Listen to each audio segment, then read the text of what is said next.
You can't fake this, and that's why I think actually in the Western media the claims that the statistics are fake have stopped. It had 2 months warning. What is all this nonsense that there's no personal protective equipment?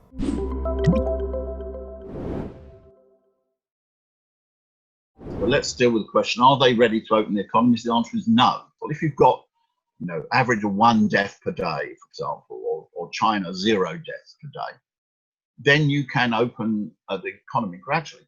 But the idea that you open the economy when there are 5,000 cases a day and where there are 600 or 700 deaths a day is absolutely crazy. It also means that you can't do the things which are necessary to bring the virus under control. It is absolutely crazy. I calculate, the first thing I do when I get up every morning is I look at the World Health Organization reports. Look, if you look at the situation of just countries in the last period, let's take the last 7 days. What is the number of deaths per capita? That's per million people. Because it's obviously ridiculous to compare, a country like Belgium, which has, a very small population, China or Russia or something. So if you take it per capita and take the last 7 days, the UK has 7 deaths per million person, that average. Sweden has 6.6. The US has 5.5. So if you look at that, in China in the last 7 days, there are 0 deaths. In South Korea, there are 0.02 deaths. This is per million. In Australia, there are 0.04 deaths per million. In Japan, there are 0.2 deaths per million. This means that the death rates in the Western economies are running at 50 times the death rates in Asia. So this idea that the things can be open now from the point of view of health is completely irresponsible, very dangerous. It's also going to divide the world into 2. You're going to have a region in Asia and the Pacific whereby you have, let's call it clean, not disease, very small number of cases that can be controlled, right? And this will take in most of Asia, so certainly most of the Pacific part of Asia, Australia and New Zealand. Then you're going to have a disease-ridden area, centered in the United States and possibly in parts of Western Europe as well, like Spain and Italy. What does this mean? This means that every aeroplane that arrives from the United States is a deadly threat. You're not metaphorically, you're not in rhetoric facing a deadly threat, you're facing a literal deadly threat. This is going to be intolerable. This means that the internal policies which are pursued by the United States of letting the virus rip threaten the whole of the rest of the world. Then let me deal with the economic question. It's wrong to pose it as a balance between the pandemic and the economy. China is able to reopen its economy because it has basically suppressed the virus. Okay, it's not back to absolute normal. It's not 100% of the number of people, but it's, let's say, 60%, something like that.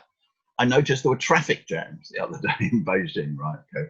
Slightly strange where a sign of health is that you have traffic jams. But nevertheless, it is, right? You can't fake this. If China's data, statistics were not basically correct, thousands of people would die every day.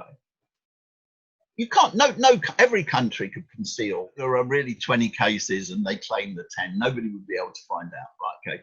But you can't conceal thousands of people are dying. And that's why I think actually in the Western media, the claims that the statistics are fake have stopped.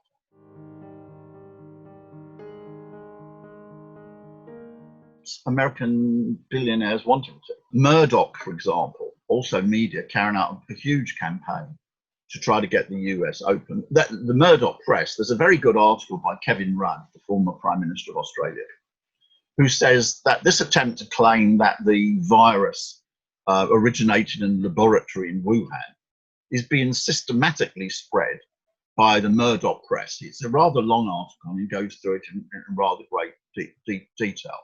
Why? Because they've got to divert attention from the disaster which is happening in the United States. You should understand, the United States has had a very protected history because of its geographic, it's protected on one side by the Atlantic Ocean and protected on the other side by the Pacific Ocean. Right? It's only had previously 2 experiences of mass deaths on its own soil in the whole history of the United States. The first was during the Civil War, and the second was during the Spanish flu pandemic. Apart from that, the United States has had a number of occasions on which its foreign troops have suffered large casualties. They did in World War II, they did in the Korean War, they did in the Vietnam War. But a mass death experience on the United States, this is very rare, very, very rare. So only twice before in its history. Therefore, this will have a tremendous traumatic effect on the situation in the United States. It is therefore vital for the Trump administration to try to divert attention onto something else. Because if it was known that it had created this disaster, and it did, it had 2 months warning. What is all this nonsense that there's no personal protective equipment? What is all this nonsense that there is no testing equipment? The United States is the second greatest manufacturing power in the world after China. If it had launched programs to create personal protection equipment and testing equipment and ventilators and other things like that, when it could have done, which would have been in January, you wouldn't have had this number of deaths. So therefore, it's vital to try to divert attention away from this. And then the reason that the people want the things going is they want to make money. Elon Musk, for example, issued this tweet saying, set America free, because you want to make money. It's a cynical thing. They're prepared to allow thousands of people to die, or not maybe thousands, tens of thousands of people to die, because they want to make money. It's as simple as that. An opinion poll found that 10% of the American population supported these people going out, etc., who are protesting, and 12% of the population in America believe that vampires really exist. So less people support these people than have that believe in the existence of vampires. So let's be clear. Actually, their support is tiny. What is their danger for 2 reasons? One is because, of course, Trump has tried to support them, and sections of the American media have supported them. The American population doesn't support them.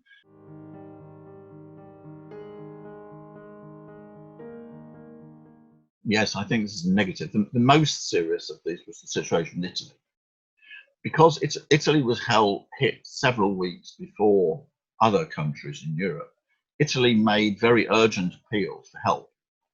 And it didn't get it. It didn't get personal protection equipment. I mean, not significant numbers. I mean, there were some gestures, but nothing that would enable you to control the situation. It didn't get financial support.